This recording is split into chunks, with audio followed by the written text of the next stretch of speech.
Hola amigos. En esta ocasión traemos el cuento Otra vez Adán de Osvaldo González Real. En la descripción podrán encontrar más información del autor y de la obra.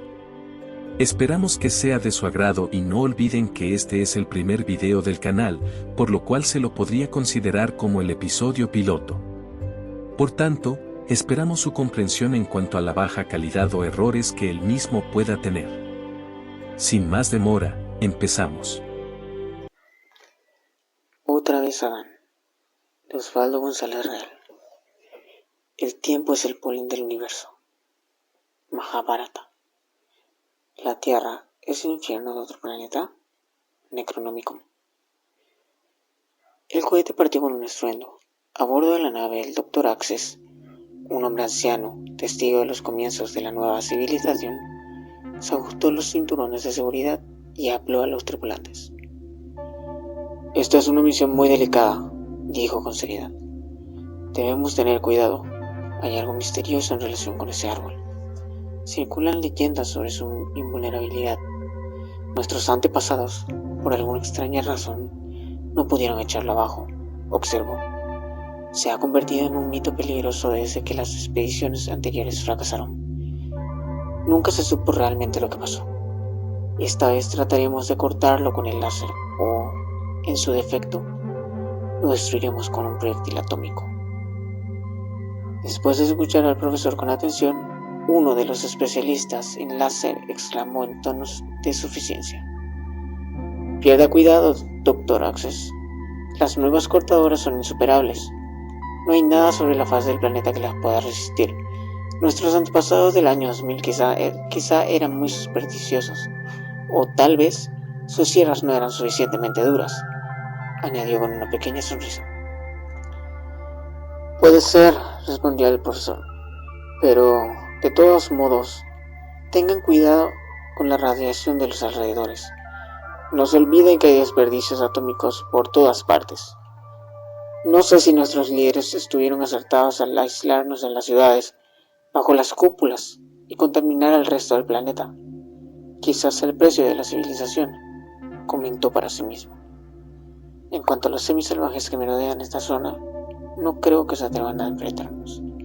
Viven en un estado de desnudez primitiva y son imponentes contra las armas que llevamos. No se preocupe, profesor, dijo el otro especialista, con voz similar a la de su colega. Sabemos cuidarnos, somos expertos en el oficio. Hemos estado cortando árboles desde hace años. La expedición a la lejana comarca sudamericana, donde se encontraba el último árbol sobreviviente de la gran poda del año 2000, estaba al mando del eminente científico, al que acompañaban dos expertos en el manejo del láser y un joven de 17 años, Mario Adán, alumno aventajado del profesor. El muchacho nunca había visto un árbol, salvo en los viejos libros de la biblioteca privada de su maestro, y esperaba con ansiedad contemplar un auténtico. La gran poda fue la primera medida tomada por los industriales avanzados, con el fin de demostrar que el hombre ya no dependería del mundo vegetal. Con la destrucción de los árboles, se había ido el otoño, la primavera, las aves y con ella el canto. Nadie podría ya encender una fogata en medio de la noche estrellada para contar extrañas historias y sentarse ante una mesa de sólido roble frente a un cuenco de frutillas. Todas las rosas y su mudo lenguaje del amor desaparecieron, implacablemente cegadas por los jardineros de la muerte. En el nuevo orden solo se toleraban las flores de plástico y los sabores sintéticos. Todo un cosmos de poesía fue sepultado en el olvido. El sol quemaba, incontrolado, una tierra sin sombras. La humanidad había perdido, quizá para siempre, el antiguo perfume de los naranjos, el sabor agridulce de los limones, la sidra de los manzanos. Los árboles ya no tenían cabida bajo las gigantescas cúpulas opacas que cubrían las ciudades. Los soles artificiales brillaban sin ocaso en un mundo donde no existía la noche. Solo en las yermas tierras del exterior, devastadas por los residuos atómicos de las grandes industrias, el cielo continuaba su marcha. El hombre, en su orgullo tecnológico, había roto un equilibrio logrado a través de millones de años. Los tripulantes de la nave estaban embargados por el sentimiento de la importancia histórica de su misión, el último árbol, se decían sin ocultar el orgullo que sentían por haber sido elegidos para la gran empresa. Solo un miembro de la expedición no parecía contento. El joven estudiante no comprendía del todo los verdaderos motivos de la expedición. Estaba escuchando las conversaciones del profesor y los expertos cuando, súbitamente, como si le saltase una duda, se incorporó en su asiento y preguntó: ¿Es absolutamente necesario que lo corten, doctor? Por supuesto, respondió el científico. Es el único ejemplar viviente del área ecológica, y nuestros gobernantes no desean que algún ciudadano decente, que por algún desperfecto de su vehículo descienda fuera de las cúpulas, lo descubra accidentalmente y comience a preguntar. Esas preguntas ocasionarían muchos problemas a las autoridades y, quizá, hasta podrían provocar una revolución, afirmó con seriedad el anciano. Podrían ponerse en duda los fundamentos mismos de nuestra civilización y sus grandes logros, agregó. Además, no hay que olvidar a los salvajes. El profesor Access se refería al grupo de hombres y mujeres rebeldes que habían sido deportados fuera de las cúpulas por haberse opuesto a la gran poda. Estos seres marginados habían instaurado, aparentemente, una especie de culto a la naturaleza. No se sabía si ciencia cierta si adoraban el viejo árbol o simplemente se reunían a su sombra para celebrar extraños ritos. Se mantenían en base a una agricultura incipiente, gracias a algunas semillas salvajes de la destrucción por ciertos exiliados. Existía la sospecha de que esta colectividad rebelde había redescubierto el amor, una desagradable costumbre desterrada en el nuevo orden y reemplazada por la obediencia. El muchacho, después de la explicación del Dr. Access, no pareció satisfecho con la respuesta e insistió diciendo: ¿Es entonces un árbol algo muy peligroso? Las reproducciones que usted me mostró en aquellas viejas láminas no lo pintan así. No, por favor, exclamó sonriendo el profesor Access. Los árboles no son terribles en ese sentido, solo que no llenan ninguna función en nuestro sistema.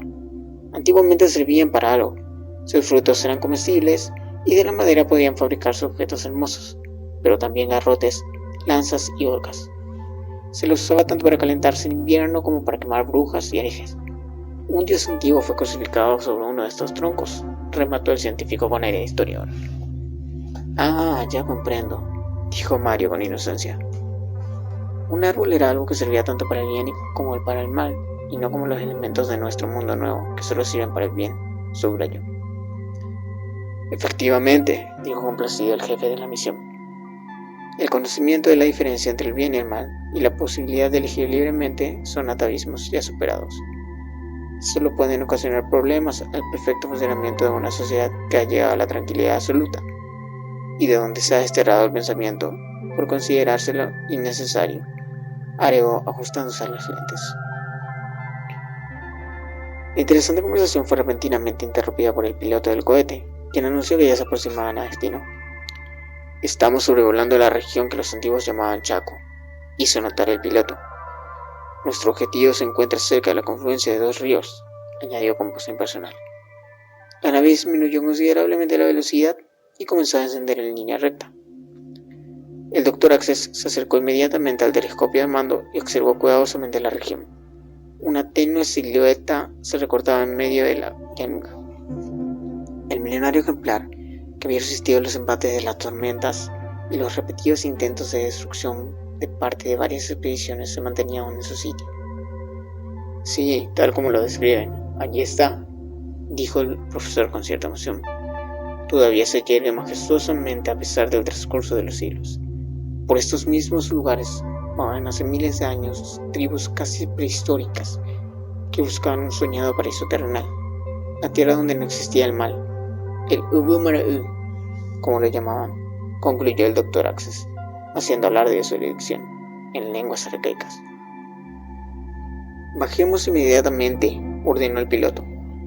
Veremos si el árbol es tan duro como dice, y no se olviden de sus armas, agregó. No correremos ningún riesgo. Un grupo de hombres semidesnudos reunidos en las inmediaciones del árbol huyó apresuradamente hacia el desierto al notar la proximidad del cohete.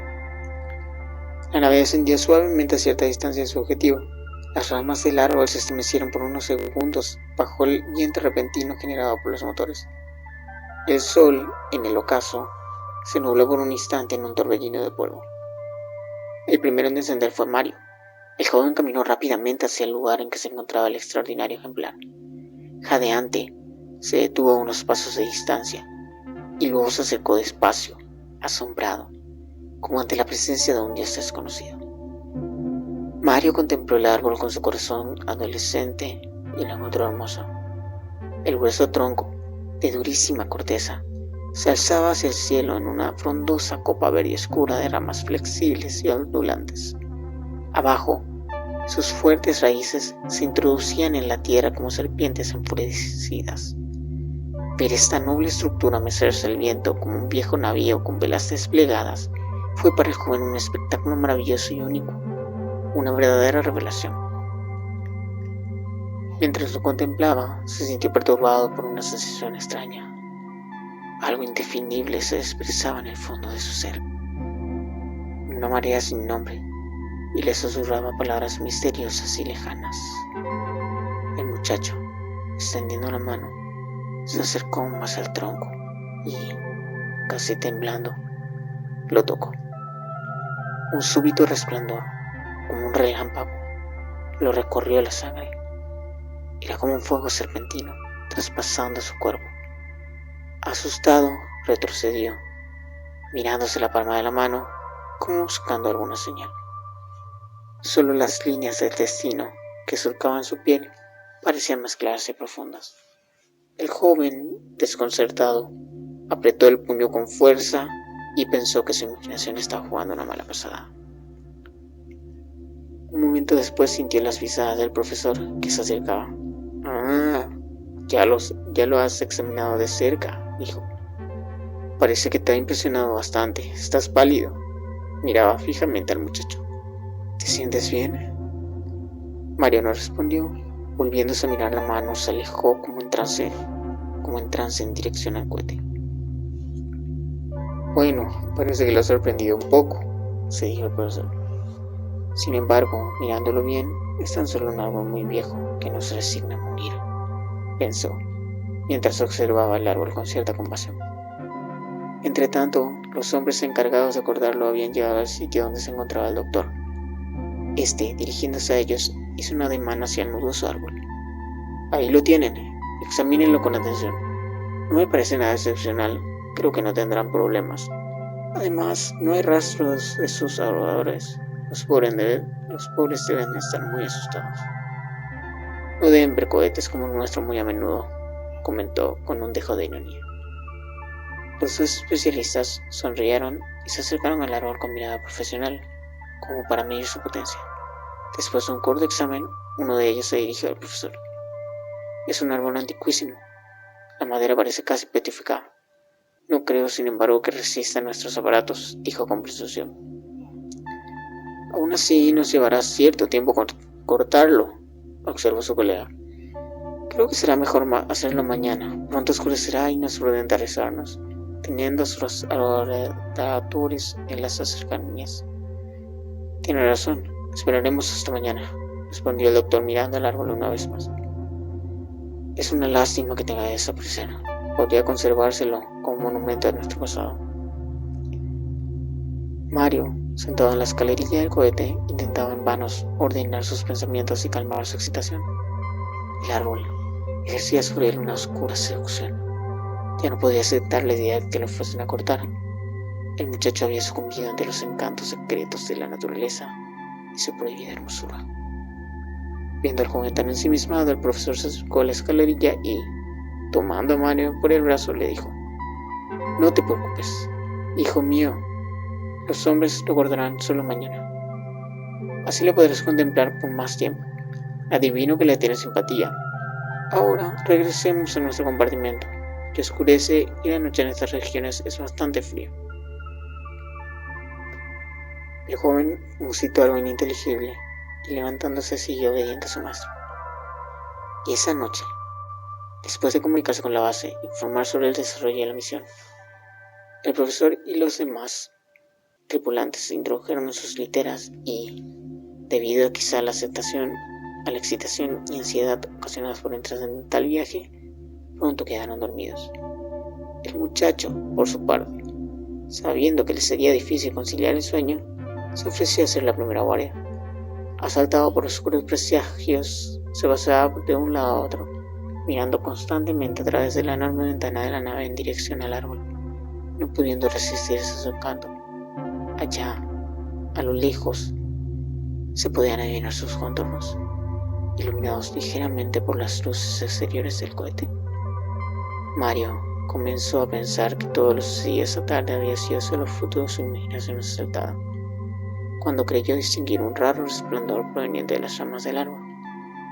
El joven se concentró intensamente y observó con redoblada atención. En efecto, era una luz pálida y brillaba intermitentemente. Pero no podía ser. Era como si le estuviesen haciendo una señal, como si le estuvieran llamando. Y era como si él estuviera esperando ese llamado desde siempre. Volvió a sentir el fuego abrasador recorriéndole las venas y ya no pudo resistir más. Afuera, el viento de la noche lo obligó a Mario a bajar la visera de su casco para protegerse el rostro. A la luz de la luna y bajo el suave resplandor de la nave, el árbol parecía la sombra de un arcángel. Hipnotizado por los destellos, el joven se aproximó lentamente. A pocos metros de distancia se detuvo para sacarse las botas. La luz aumentaba en intensidad y su hechizo era como el de estrella polar o la luz náufragos. El muchacho se quitó el casco transparente y le arrojó a sus pies. Estaba allá bajo las ramas. Sus plantas hollaban tierra sagrada. Sintió que un verdío exquisito se apoderaba de sus sentidos y pensó, por un instante, que tal vez soñaba. Pero no. Allí, ante sus ojos asombrados, pendiendo una rama y balanceándose al viento de la noche, colgaba una fruta. El muchacho no recordaba haberla visto antes. Sin embargo, ahí estaba, brillando tentadora a la luz de la luna. Dudó un momento. Unos segundos después, Mario lo arrancó. Al día siguiente, los tripulantes de la nave se levantaron al amanecer, extrañados por la ausencia del joven, quien no había despertado al que debía relevarlo. Bajaron rápidamente de la nave y se dirigieron al árbol. Apenas llegaron junto a él, fueron sorprendidas por un insólito espectáculo. El árbol se había secado totalmente y sus ramas colgaban marchitas. Sus hojas se expandían en remolinos, arrastradas por el viento del nuevo día. Cerca del tronco estaban el casco y las botas del muchacho. Más allá, sobre la arena calcinada, se veían claramente impresas las huellas de unos pies descalzos que se internaban en el desierto. El doctor y sus acompañantes no atinaban a comprender lo sucedido. Por un momento, sospecharon que el joven había sido secuestrado por los salvajes, pero el anciano profesor, al examinar con mayor detenimiento las proximidades del árbol, descubrió repentinamente los restos de la fruta. ¿Pero qué es esto?, exclamó sorprendido el profesor. Pensé que el árbol era estéril.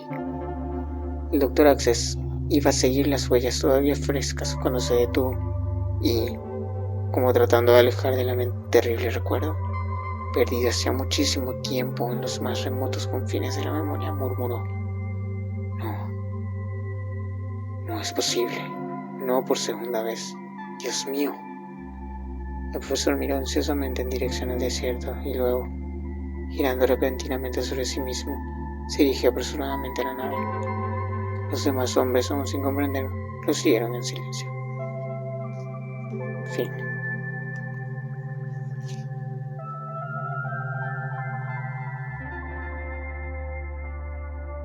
Con esto acabamos el relato del día de hoy, amigos. Agradecemos su tiempo y una vez más pedimos disculpas por los errores que pudieron haber, especialmente en la narración. Pienso regrabar este cuento en un futuro cercano. Sin nada más que decir, nos vemos y no olviden suscribirse para escuchar más cuentos y audiolibros paraguayos y de la región. Hasta la próxima.